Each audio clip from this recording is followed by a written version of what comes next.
Paper news में आज हम हाजिर हैं एक नए मुद्दे के साथ। और आज का मुद्दा है कि धार्मिक जुलूस कभी प्यार मोहब्बत और भाईचारा बढ़ाने के लिए निकलता था, मगर आज नफरत बढ़ा रहा है। तो क्या ऐसे धार्मिक जुलूस पर पूर्णतः पाबंदी लगा देनी चाहिए, या प्रशासन को ऐसी व्यवस्था करनी चाहिए कि उसमें हिंसा न भड़के, दंगा न हो।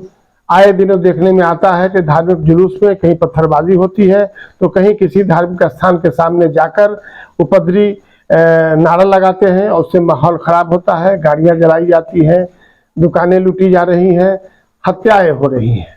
आज इस मुद्दे पर बात करने के लिए हमारे साथ स्टूडियो में मौजूद हैं भूषण महतो, विजय कुमार और अखिलेश कुमार।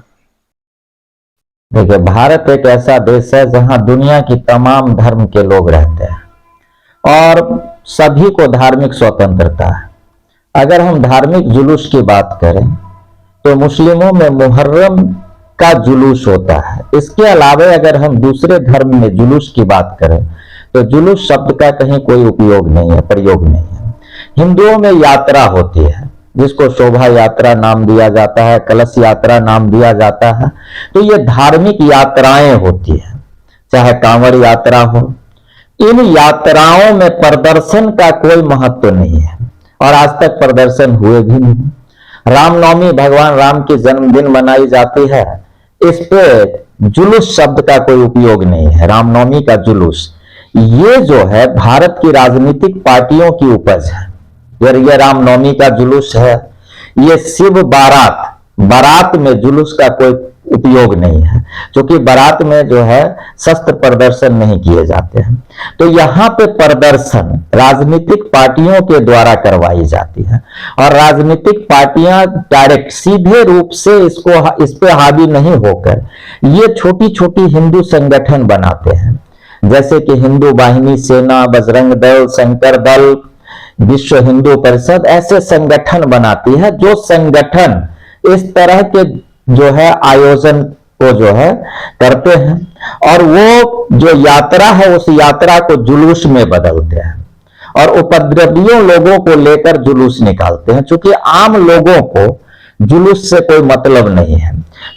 कार्यक्रम के जो आयोजक हैं वह कहीं से जो है एक स्वतंत्र व्यक्ति नहीं है, वह राजनीति से जुड़े हुए हैं और अपने कार्यक्रम में वैसे लोगों को एकत्रित करते हैं और इस तरीका का कार्यक्रम करके ऐसे लोगों में हिंसा भड़काते हैं और ऐसे लोगों को वह प्रेरित करते हैं कि दो समुदाय के बीच किस तरह दंगा भड़के और इसका लाभ जो है खास तौर पर कुछ राजनीतिक दलों को मिले, चाहे वह हिंदू संगठन हो, चाहे मुस्लिम संगठन हो, कोई भी जो लोग हैं आयोजक हैं।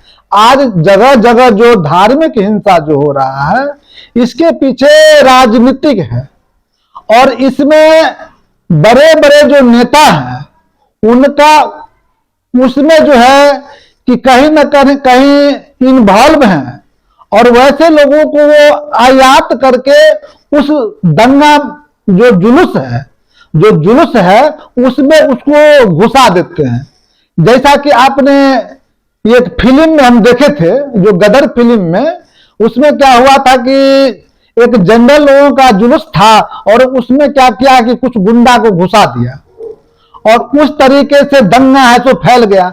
आज उसी तरह जो है कोई भी जुलूस होता है तो उसमें अपना गुंडा को है सो घुसा दिया जाता है, जो लोकल नहीं होता है, वो लोकल लोग नहीं होता है, वह जुलूस में जो लोग रहता है वह भी नहीं पहचानता है उसको, लेकिन वैसे लोगों को उसमें घुसा करके और एक पक्षीय दंगा जो है सो करवाता है। किसी के घर पे है सो घर तोड़ दिया, किसी के साथ है सो मारपीट कर दिया, कहीं है तो क्या कहता है छेड़खानी कर दिया। इस तरह का घटना आम हो गया है। तो इस पर जो है जो आयोजक हैं, इस पर जो भी कार्रवाई हो आयोजक पर होना चाहिए, क्योंकि वह वैसे लोगों को जब शामिल होने की बात होगा तो वह सतर्क रहेगा और अपने जो उनका जो लोग हैं उसको वह उसमें सक्रिय रखें कि ऐसे तत्व इसमें भाग नहीं ले, तो निश्चित रूप से इसमें कमी आएगा और जहां तक ये बिल्कुल समाप्त कर देना चाहिए, ये ऐसी कोई बात नहीं है। इसको सीधा है जो आयोजक पर ही है जो हमारे समझ से कार्यभार देना चाहिए। और कहीं अगर हिंसा में अगर कोई मर जाता है तो एफआईआर में आयोजक पर 302 का मुकदमा चलना चाहिए। इससे क्या होगा कि जो जुलूस निकालने वाला होगा वो उसमें डर होगा कि अगर कोई ऐसा कोई हिंसा फैलता है तो उसका जवाबदेही हम पर हो, तो वह सतर्क रहेगा, वैसे लोगों को उसमें नहीं घुसाएगा। तो इस तरीका से ये हिंसा को कम किया जा सकता है। और आने वाला जो समय है, आने वाला समय में जो धार्मिक संगठन है, इसको भी राजनीति से जो जुड़े हुए हैं इनको भी चिन्हित कर करके, और ऐसे लोगों को लाइसेंस नहीं मिलना चाहिए। जो धार्मिक जुलूस है, ये रामनवमी का जुलूस हो या मुहर्रम का जुलूस हो, इसको है तो दायरा सीमित करना चाहिए। क्योंकि दायरा अधिक होने के कारण ये इसका जो रूट है, कहीं मुहर्रम का जुलूस जा रहा है तो रास्ते में मंदिर आ गया, कहीं रामनवमी का जुलूस जा रहा है तो रास्ते में मस्जिद आ गया। इसको ध्यान में रख करके जुलूस को छोटा एक सीमित दायरा बनाया जाए, एक जगह सीमित किया जाए। जो रास्ते में या अगर मुहर्रम का जुलूस जा रहा है तो उस रूट का चयन करना चाहिए जिस रूट में न घनी आबादी हो न कोई धार्मिक स्थान हो। इससे क्या होगा कि इससे ये होगा कि अगर कोई धार्मिक स्थान है तो कोई असामाजिक तत्व वहां कोई पत्थर नहीं फेंक दे। अगर घनी आबादी नहीं है तो कोई किसी के साथ छेड़खानी नहीं करे। तो यह रूट जो तय करते हैं, यह रूट जो है यह एक छोटा रूट होना चाहिए। और उनको कार्यक्रम करने के लिए हमको लगता है कि 500 मीटर के दायरे से ज्यादा नहीं देना चाहिए। इससे क्या होगा कि वहीं के जो लोग हैं, एक पंचायत के ही लोग, क्योंकि ऐसा होता है कि एक पंचायत से दूसरे पंचायत, दूसरे पंचायत से तीसरे पंचायत, ऐसा भी होता है कहीं जान पहचान है कहीं नहीं है।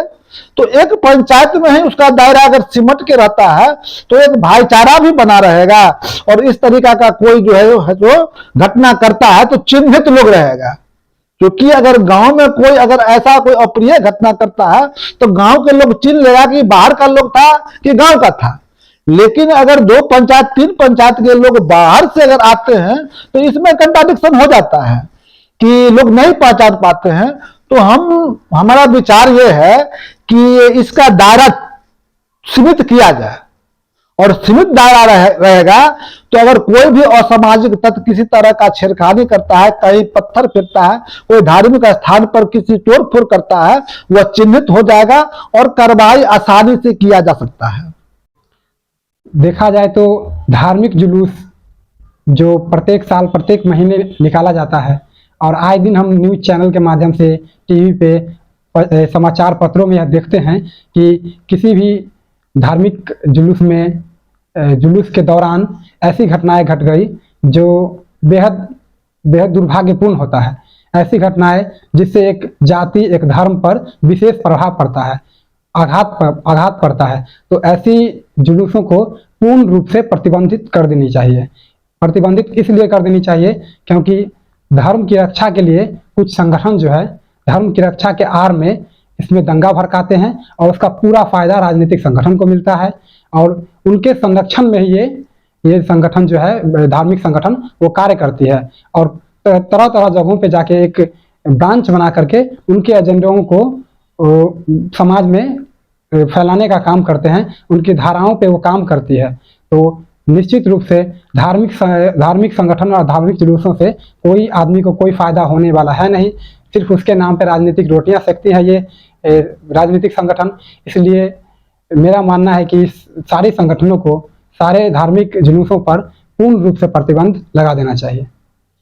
वर्तमान में देश की जो स्थिति है वो दंगाई सरकार है अभी केंद्र में, और वो जाति और धर्म के नाम पे लोगों को बांट रहे हैं, धार्मिक उन्माद फैला रहे हैं और लोगों में नफरत, एक धर्म के नाम पर लोगों में नफरत फैला रहे हैं। वो कहते हैं हिंदुओं को जो मुसलमान से उन्हें खतरा है, और मेरा मानना है कि किसी भी दूसरे धर्म को किसी धर्म से खतरा नहीं है, इंसान को इंसान से खतरा है। क्योंकि जब इंसान ही नहीं रहेगा तो मंदिर में घंटी कौन बजाएगा, मस्जिद में इबादत कौन देगा, चर्च में कैंडल कौन जलाएगा। पहले जो जुलूस निकलती थी उसका एक आदर्श होता था, वो एक निश्चित सीमा में रह के कार्य करती थी, एक शासनात्मक प्रक्रिया होती थी, उसके अंतर्गत वो कार्य करती थी और एक शांति का संदेश देने का काम करती थी पहले। मगर वर्तमान में ऐसी ऐसी घटनाएं, जैसे कि रामनवमी का जो जुलूस निकला तो वो सभी चौक चौराहों से होकर गुजरती है, सभी गांवों से होकर गुजरती है, और ऐसा कोई चौक चौराहा नहीं होगा, ऐसा कोई नुक्कड़ नहीं होगा जहाँ कोई मस्जिद ना हो, मंदिर ना हो। तो वो ऐसे चीज़ों को वो चिन्हित करके वहाँ पर कुछ असामाजिक तत्व ऐसा उपद्रव मचाते हैं, जैसे कि बहुत सारी घटनाएं देश में देखी गई हैं कि रामनवमी का जुलूस निकल रहा था और मस्जिद पे जाके उसका झंडा लगा दिया गया, जो धर्म के लोगों को जो होता है ठेस पहुंचता है, उनके भावनाओं को ठेस पहुंचता है। तो इसके एवज में वो जवाब देना चाहती है। ऐसे जवाब में लोगों में जो है धार्मिक सांप्रदायिकता का बढ़ाव हो जाता है और एक दंगा का रूप लेती है। और इसके बाद जो है अभी जो है नेटवर्क का जमाना है, कोई भी चीज जो है जल्दी फैल जाता है। तो ऐसे में जो होता है एक दंगा एक निश्चित गांव से लेके उसका दायरा बढ़ते बढ़ते पूरे देश में इसका प्रभाव पड़ता है और एक बड़ा दंगा का रूप ले लेती है। पहले ऐसा नहीं था, पहले नेटवर्क नहीं था, एक जगह से दूसरी जगह बात जाने में समय लगता था और बहुत समय लग जाता था, इसलिए वो जल्दी नहीं भड़क पाते थे दंगा। लेकिन आज जो है नेटवर्क का जमाना होने के कारण दंगा जो है एक जगह से दूसरी जगह बहुत ही आसानी से और चंद समय में मिनटों में जो है पूरे देश में फैल जाती है और जगह जगह से ऐसी घटनाएं आने लगती है जो कि धार्मिक सांप्रदायिकता को बढ़ावा देती है।